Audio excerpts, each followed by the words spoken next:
You think because you're here, you've earned something? You think this uniform makes you an equal?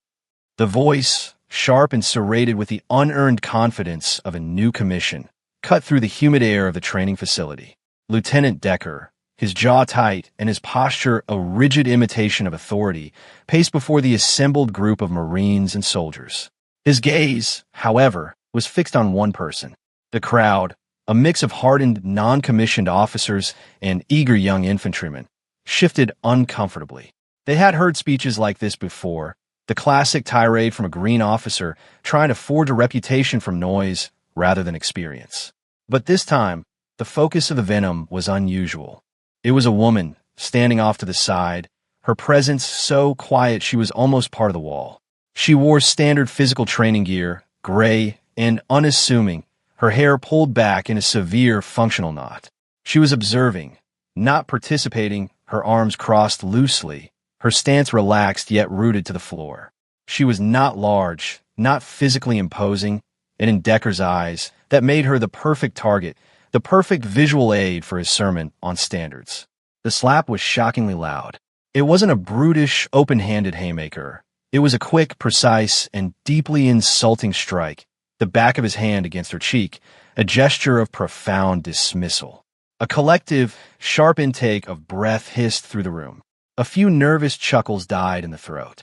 For a frozen second, the only sound was the low hum of the ventilation system. The woman did not flinch. She did not recoil. Her head did not even turn from the impact. A bright red mark began to bloom on her cheek, a stark flag of violence against her pale skin, yet her eyes, a cool and steady gray, remained locked on him. There was no anger in them, no fear, no humiliation. There was nothing. It was the calm of a deep ocean, an unnerving stillness that seemed to absorb the shockwave of his aggression and erase it from existence. Her silence was a defiance more profound than any shout could have been. But when Master Chief Thorne, watching from the shadowed doorway of the gymnasium, saw the almost imperceptible shift in her weight, the way her feet settled into the floorboards as if growing roots, a cold dread, mingled with an ancient, grim respect, coiled in his stomach. He recognized that stance. It was the calm before a storm of impossible violence. If you believe that true strength is measured not in volume, but in control, not in aggression, but in precision, then type competence in the comments below, because you're about to witness the difference between a title and a legacy. Lieutenant Decker saw her stillness not as control, but as fear. He mistook her silence for submission, her lack of reaction for the shock of a lesser being rightfully put in its place. He swelled with a self-satisfied pride, his voice dropping into a condescending, almost paternal tone that was far more insulting than the slap itself. "See," he said, gesturing to her with a flick of his wrist, a magician presenting a simple trick. "This is what I'm talking about. The illusion of readiness. We are told that everyone who passes a test is ready for the crucible of combat. We are fed lines about equality and opportunity, but biology and reality don't care about our modern sensibilities. In the field, there is no room for hesitation. There is no time for hurt feelings. There is only the mission, and the person next to you must be an asset, not a liability." He began to pace again, his boots squeaking on the polished floor, the sound grating against the tense quiet. The men before him were a captive audience, their faces a mixture of embarrassment for her and a primal fear of attracting the lieutenant's attention themselves. They were caught in the crossfire of a battle they didn't understand, between an officer's fragile ego and a woman's unnerving calm. She, for her part, remained a statue. The red on her cheek was now a deep, angry crimson, yet her posture had not changed by a single millimeter. Her breathing was even a slow and rhythmic cadence that was utterly at odds with the violent act just committed against her. It was the breathing of a runner at rest, of a sniper waiting for a target, of a system operating at peak efficiency with zero wasted energy. This was the first piece of foreshadowing that Decker, in his monumental arrogance, failed to comprehend. He saw a woman. He did not see a weapon system that had just completed its diagnostic check and was now operating at 100%. The silence stretched, becoming a heavy blanket over the room. It was no longer just an absence of noise. It was a presence, a palpable entity that grew more powerful with each passing second of her non-response. It was her silence against his noise, and her silence was winning. It amplified his foolishness, turning his tirade from a show of authority into a display of profound weakness. He had expected tears, a protest, a crumpling of spirit. He had received nothing, and the nothing was a mirror reflecting his own inadequacy back at him. The onlookers felt it. They could see the mask of his confidence beginning to crack at the edges, the subtle tightening around his eyes as he struggled to process why his power play had failed so spectacularly. He had thrown a rock into a pond and expected a splash, but the pond had simply frozen over, encasing the rock in ice. Her stillness wasn't passivity, it was a fortress, and Lieutenant Decker had just declared war on a fortress he couldn't even see. He had made a fatal assumption, the kind of assumption that gets people killed in the real world he so arrogantly claimed to understand. He assumed the person in front of him was the role he had assigned to her in his mind, and not to some of the life and a career he couldn't possibly imagine. The air was thick with unspoken truths, and the quiet woman with the mark on her face was the silent keeper of them all, waiting with a patience that was far more terrifying than any threat. Decker, feeling his control over the room slipping away into the void of her silence, knew he had to escalate. He had to force a reaction, to break her composure and prove his point. His ego, now wounded and flailing, demanded it. He gestured toward the center of the room, a large expanse of padded blue mats where the hand-to-hand combat drills took place. "All right," he declared, his voice a little too loud, a little too sharp. "Enough theory. Let's have a practical demonstration." He turned his full attention back to her, a cruel smirk twisting his lips. "You're here to observe our combatives training. Is that right? To take notes? Let's give you something to write about." He pointed a rigid finger at her. "Get on the mat." It wasn't a request. It was an order designed to humiliate, to force her into an arena where he believed her inadequacy would be undeniable. The room held its breath. This was a line being crossed, from verbal abuse to a physical challenge. The woman, whose name no one but the Master Chief in the doorway knew, finally moved. She didn't speak. She simply uncrossed her arms. The movement was fluid, economical, devoid of any hesitation. She took a single, deliberate step forward, then another. Her walk was not the swagger of a fighter, nor the timid shuffle of someone intimidated. It was the measured, purposeful gait of a professional moving to their designated place of work. She stepped onto the blue mat, her bare feet making a soft, whisper-like sound. She stood in the center, her back straight, her hands hanging loosely at her sides. She was an island of calm in a sea of tension. Decker's smirk widened. "Good. Now, I need 2 volunteers," he announced, scanning the crowd of Marines. "Don't worry. This is just a light demonstration. We need to show our observer the basics of control techniques. How to safely neutralize a non-compliant subject." 2 large Marines, a corporal and a lance corporal, reluctantly stepped forward. They were both well over 6 feet tall, with the thick necks and powerful builds of seasoned infantrymen. They exchanged a nervous glance, their discomfort obvious. This felt wrong, but an order was an order. "Just gently, sir," the corporal asked, his voice low. "Just escort her off the mat," Decker commanded, waving a dismissive hand. "Show her how we handle things." Textbook. By the numbers, the 2 Marines approached her, their movements hesitant. They were trained killers, but they were also trained to be gentlemen. This was a lose-lose scenario. If they were too rough, they'd be reprimanded. If they were too gentle, they'd be mocked by the lieutenant. They flanked her, one on each side. "Ma'am," the corporal began, his voice apologetic. "We need you to come with us." She gave a single, almost imperceptible nod. It was not a sign of acquiescence. It was a signal. The signal that the demonstration was about to begin. But it would be her demonstration, not Decker's. The moment the corporal's hand touched her left elbow, the world seemed to shift on its axis. What happened next was not a fight. A fight is chaotic, a messy exchange of force.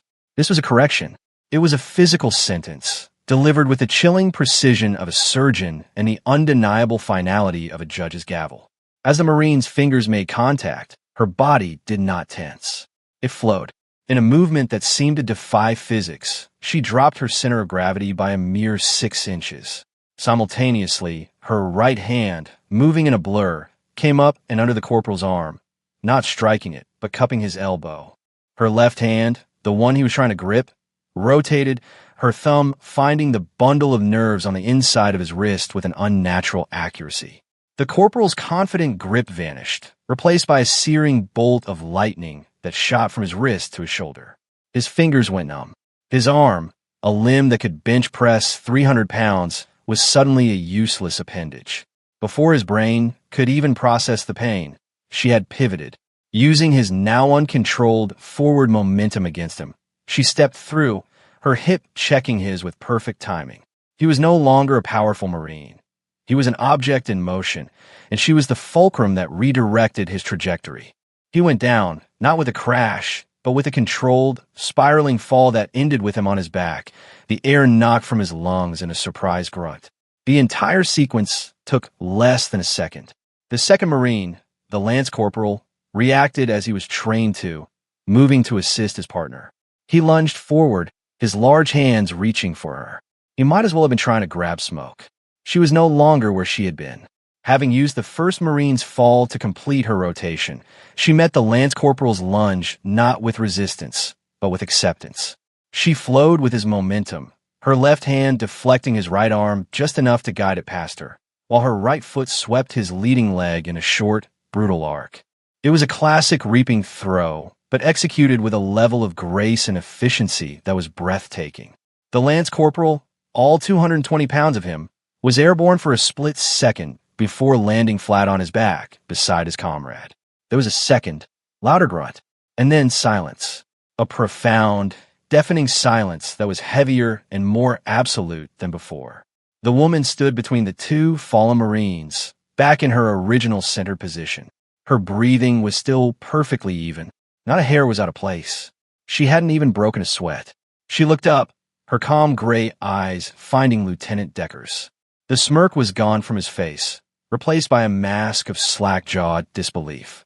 His face, moments before flushed with arrogant pride, was now the color of ash.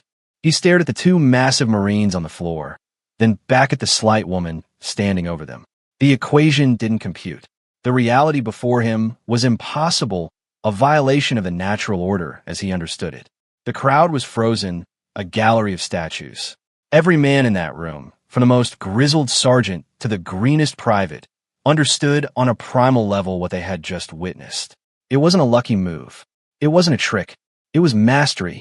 It was the kind of competence that is earned in places they could only dream of, paid for with a currency of pain and repetition that was beyond their comprehension. The slap, the insults, the public humiliation, it all seemed like a pathetic joke now. A child throwing a tantrum in the presence of a god.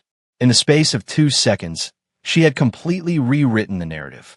She had taken Decker's stage and put on her own play, a silent, one-act tragedy about the fatal cost of assumption.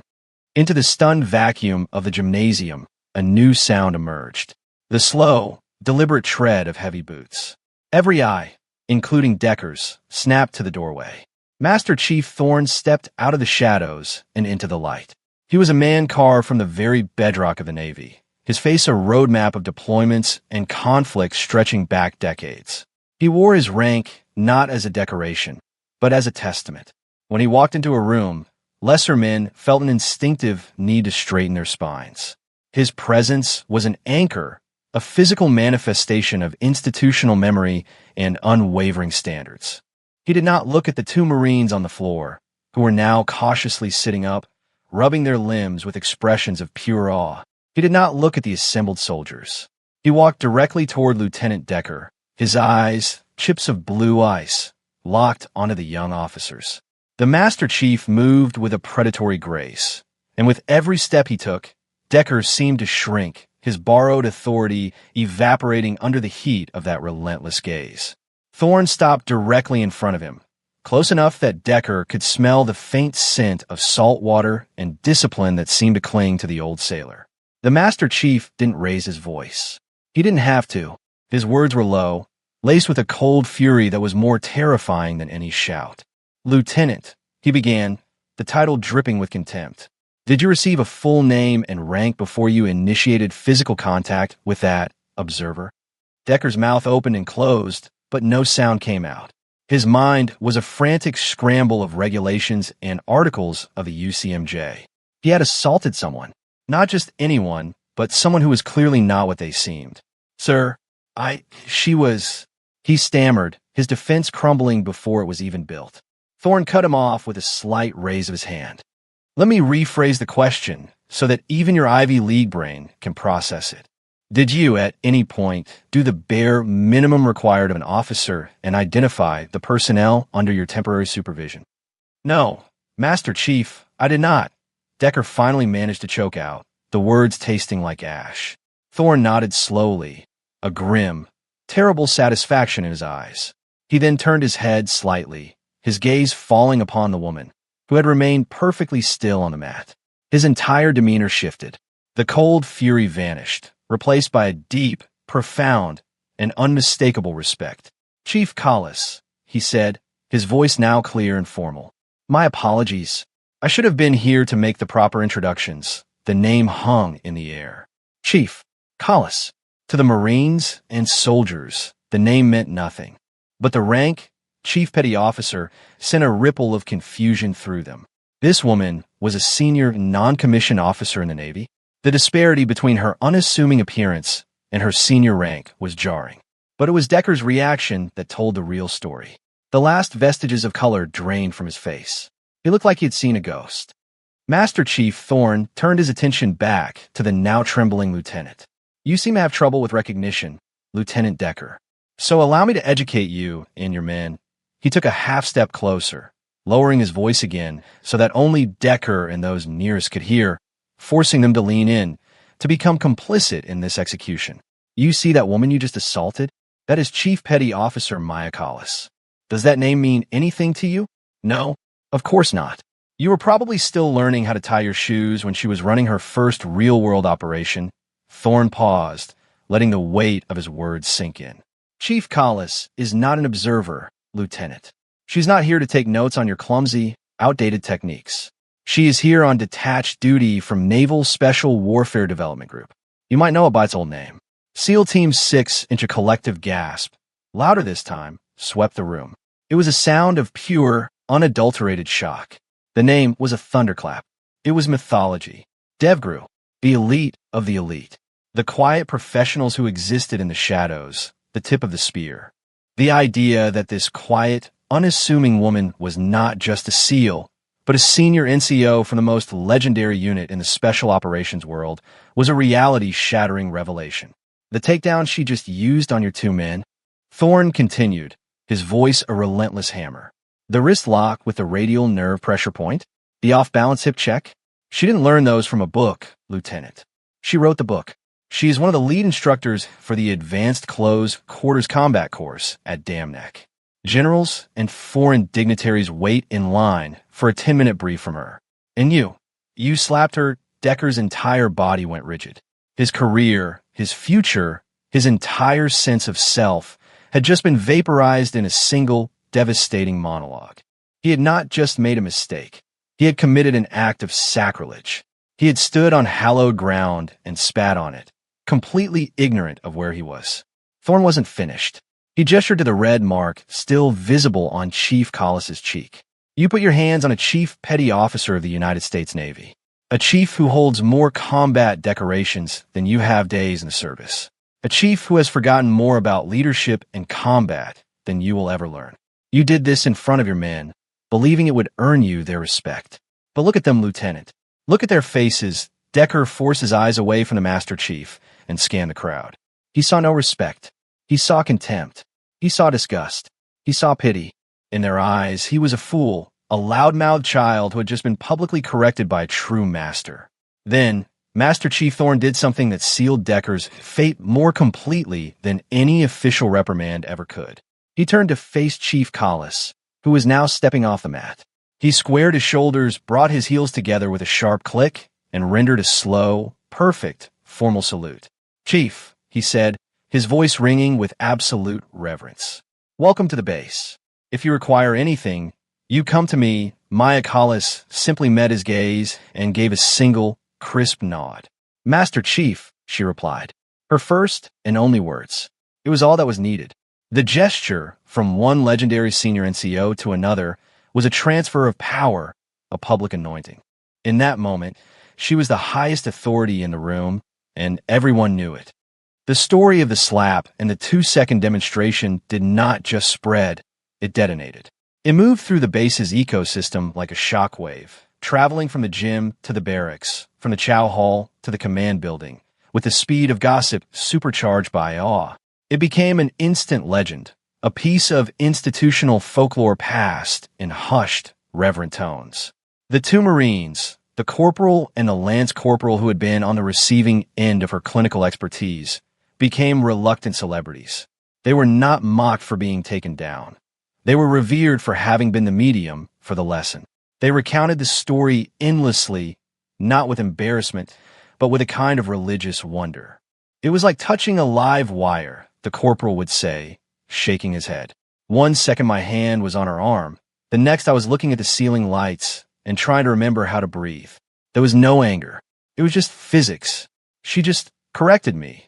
The lance corporal's description was even more succinct. It was like getting thrown by a ghost. A very, very solid ghost. The legend grew with each telling. Details were embellished, but the core truth remained powerful and immutable. The quiet woman, the unassuming observer, was a ghost, a myth, a member of the pantheon of warriors they all aspired to be.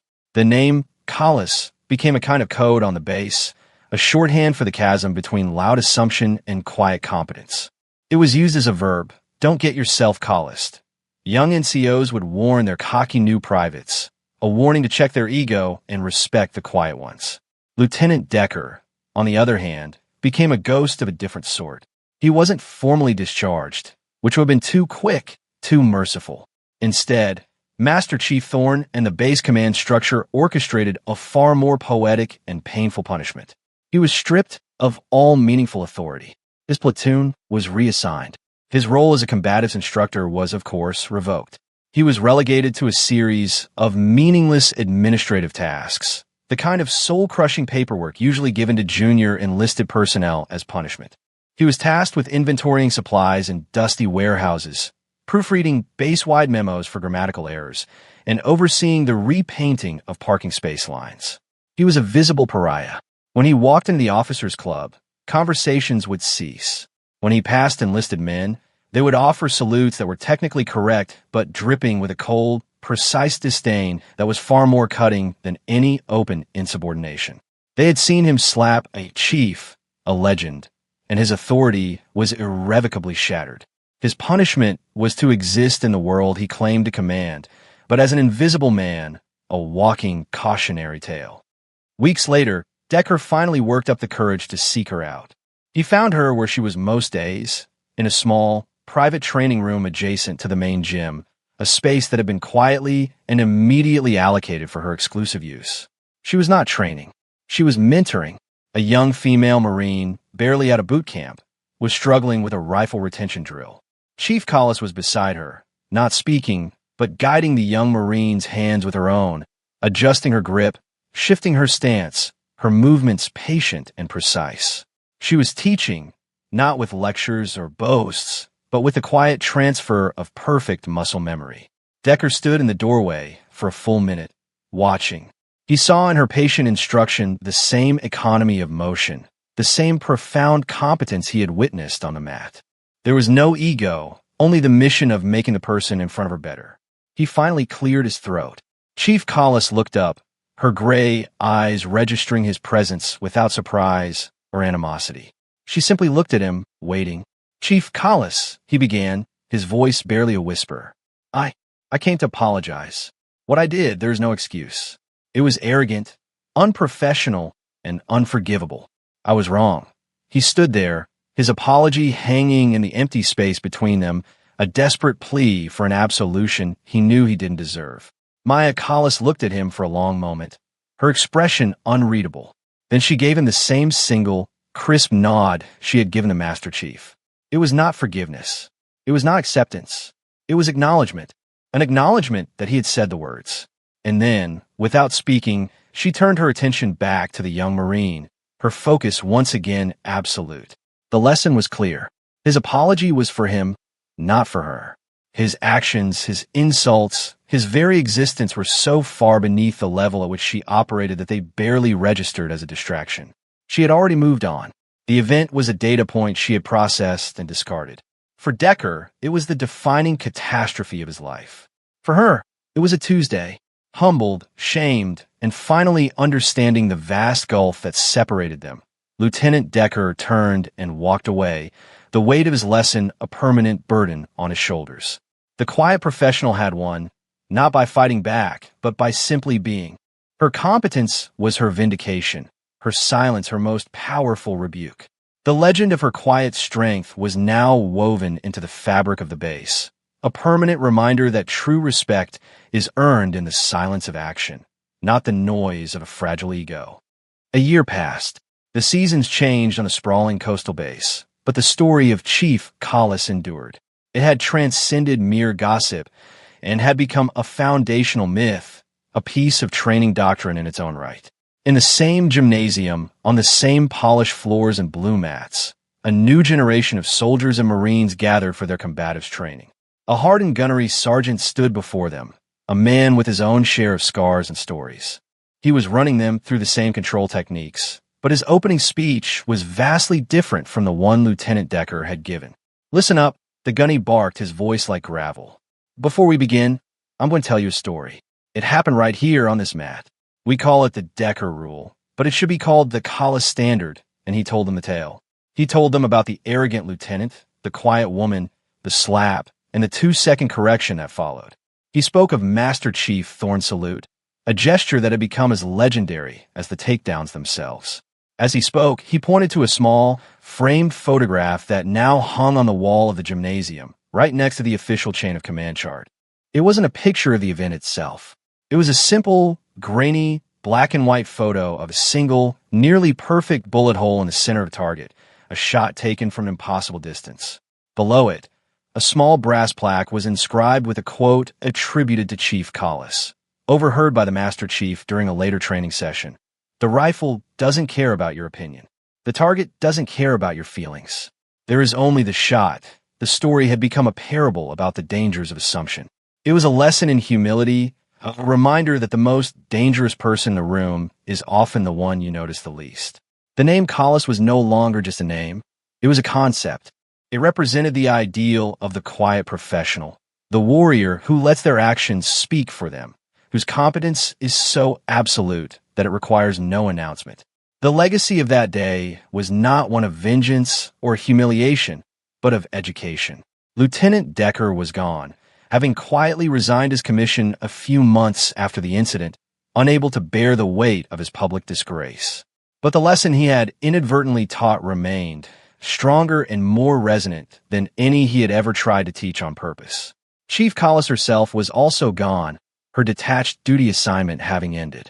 She had disappeared back into the shadowy world from which she came, leaving behind nothing but a legend and a higher standard. Her presence had been a fleeting, powerful force, like a storm that passes through, clearing the air and leaving the landscape altered in its wake. The young Marines and soldiers who heard the story now looked at each other differently. They learned to look past the surface, to recognize that strength came in many forms, and that respect was a currency that had to be earned, moment by moment, through demonstrated competence. The true legacy of Chief Maya Collis was not the humbling of a single arrogant officer. It was the quiet, institutional shift she had inspired. Her silent demonstration had become a cornerstone of the base's culture. The story was told to every new arrival, a foundational text on the meaning of professionalism. It taught them that true authority is not derived from the rank on your collar, but from the respect you command, a respect that is forged in the crucible of action and tempered by humility. It was a lesson that resonated far beyond the confines of the mat room. It influenced how NCOs mentored their subordinates, how officers addressed their troops, and how everyone, from the lowest private to the highest commander, approached their duties. The emphasis shifted subtly from loud pronouncements of strength to the quiet pursuit of excellence. The ideal became not to be the loudest voice in the room, but the most competent one. The ghost of Lieutenant Decker's failure served as a constant warning, while the legend of Chief Collis's control served as a constant inspiration. Her legacy was not a statue or a building named in her honor. It was in the steady hands of a young soldier meticulously cleaning their rifle. It was in the quiet focus of a Marine practicing a drill long after the training day had ended. It was in the respectful nod an officer gave to a senior NCO, acknowledging a wisdom that transcended rank. It was a living, breathing legacy carried forward in the actions of those she had never even met. It proved that the most profound impact is often made not by grand gestures, but by the simple, unwavering example of a single individual committed to their craft. The world is full of noise, of people clamoring for attention, for validation, for respect they have not earned. But true worth, the kind that endures, is built in silence. It is built in the countless hours of practice, in the discipline to remain calm under pressure, in the humility to know that your skills are the only resume that matters.